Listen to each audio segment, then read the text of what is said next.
Good morning everyone, কেমন আছো তোমরা সবাই? আশা করছি সবাই খুব ভালো আছো। আমার একটি নতুন ভিডিওতে তোমাদের অনেক অনেক স্বাগত।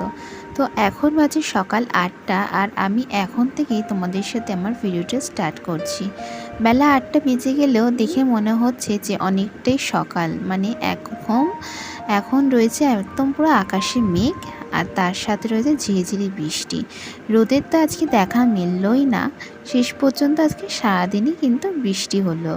তো এখন এসেছি ছাদে, ছাদে এসে দেখলাম যে কোনো ফুলই কিন্তু ছাদে আজকে ফোটেনি, তাই এই কটা ফুলই নিয়ে গেলাম। সব ফুলের মতো কিন্তু এই ফুলটাও কিন্তু আমার অনেক প্রিয় একটা ফুল। যাই হোক, সকালের বাসি কাজকর্ম যেগুলো ছিল সেগুলো সেরে এখন আসলাম ঘরে। এখন ঘরের কাজটা কমপ্লিট করলেই আমার কিন্তু অনেকটা কাজই কমপ্লিট হয়ে যাবে। প্রায় এখন বাজে 8:30 মতন। বাইরের সমস্ত কাজ করে এখন চলে এসেছি ঘরে।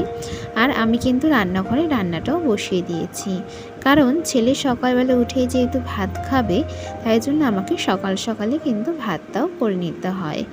আর হাজবেন্ডও যেহেতু বেরিয়ে যাবে কাজে, তাই জন্য খাওয়া দাওয়া করে বেরোবে, তাই জন্য কিন্তু আমাকে সকালে ভাতটা বসাতেই হলো।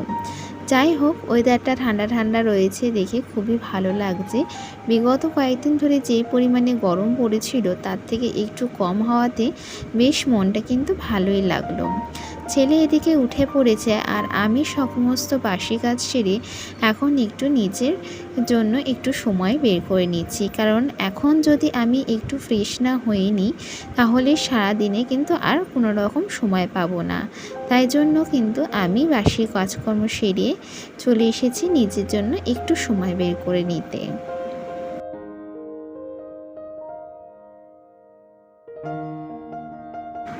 ছেলে এখন ঘুম থেকে উঠে পড়েছে, এখন ওকে একটু ফ্রেশ করিয়ে খাইয়ে নেব। আর সকালের জলখাবার বলতে আমার জন্য এই 1 কাপ লিকার চা আর এই বিস্কুট, এটা দিয়ে আমার সারাদিন চলে যাবে। তারপরে আর কোনো খাওয়ার সময় থাকে না দেখে খাওয়া হয় না।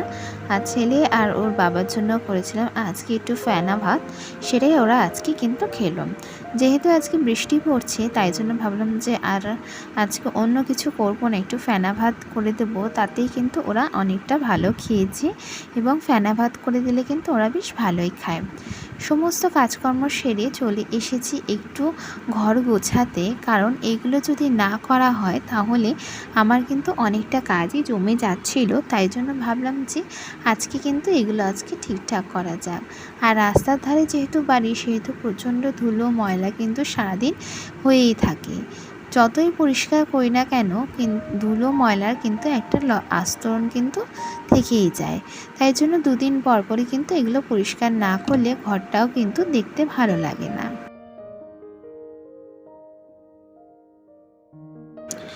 এই ফটোগুলো কিন্তু আমরা অনেক শখ করেই তুলেছিলাম এবং ভেবেছিলাম যে ঘরের মধ্যে টাঙিয়ে রাখলে বেশ ভালোই লাগবে।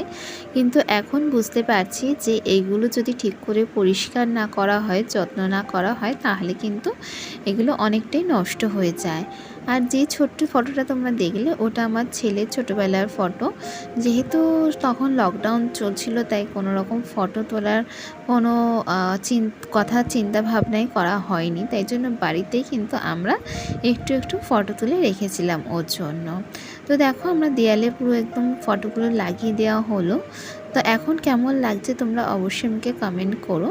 তারপরে চলে আসলাম ছাদে জামা কাপড় মেলতে, কারণ একটু আগে প্রচণ্ড পরিমাণে বৃষ্টি হয়েছে আর এখন দেখলাম যে বৃষ্টিটা একটু কম হচ্ছে না। তাই জন্য এখন আমি ছাদে কিন্তু জামা কাপড়গুলো মেলে দিচ্ছি। আর আকাশের অবস্থাটা দেখেছো? এই যে জামা কাপড়টা আমি মেলে ছাদ থেকে চলে এসেছি, তারপরেই কিন্তু আবার ঝমঝম করে বৃষ্টি হয়েছে। আর এত জামা কাপড় পুরো জমেছিল।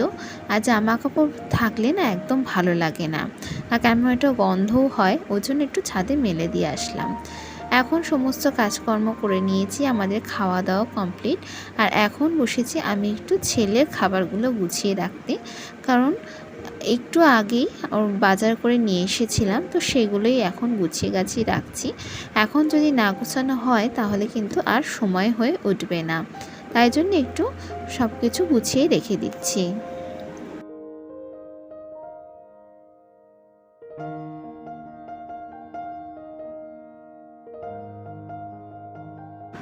এই খাবারগুলো ঘরের মধ্যে একটু গুছিয়ে রাখলে বাচ্চাদেরও যখন একটু মন চায় তখন তারা কিন্তু তাদের ইচ্ছা মতো খেতে পারে। যদিও বা এসব খাবার বেশি খাওয়া ভালো না, তবুও মাঝে সাঝে খেলে কিন্তু খুব একটা ক্ষতি হয় না। তাই জন্য কিন্তু আমি এগুলো কিন্তু একটি কৌটোর মধ্যে ভালো করে পরিষ্কারভাবে ঢুকিয়ে দিচ্ছি। আর এই যে খেজুরটা তোমরা দেখতে পাচ্ছ, এটা হচ্ছে কিন্তু বীজ ছাড়ানো খেজুর। খুবই ভালো, আমরা কিন্তু আগে অনেকবার খেয়েছি, তো বেশ ভালোই লেগেছে, তাই জন্য আরেকবার নিয়ে আসলাম। আর এখানে যে মালগুলো ছিল ছোট ছোট জিনিসগুলো, সেগুলো কিন্তু এখন এই বক্সের মধ্যে ঢুকিয়ে রেখে দিচ্ছি। যখন প্রয়োজন পড়বে তখন কিন্তু আমরা এখান থেকে বের করে নেব। এই এক্সট্রা জিনিসগুলো যেগুলো থেকে যায় সেগুলো কিন্তু এইভাবে গুছিয়ে রাখলে কিন্তু আমাদের জায়গাটাও কম পাবো, মানে কম লাগবে। আর কিন্তু যখন আমরা কোনো জিনিস খুঁজবো তাতেও কিন্তু খুব তাড়াতাড়ি করে পেয়ে যাব। সেজন্য একটি নির্দিষ্ট জায়গার মধ্যে রেখে দিলাম। আর এইগুলো হচ্ছে আজকের আমার ছেলের খাবার, কিনে নিয়ে এসেছিলাম। তো এগুলোই হচ্ছে একদম চলে যাবে প্রায় 1 মাস মতন। আর যেহেতু আমাকে একটা ঘরের মধ্যেই সব কিছু করতে হয়, তো এইভাবে আমি গুছিয়ে রাখি আমার একটি ঘরের মধ্যে।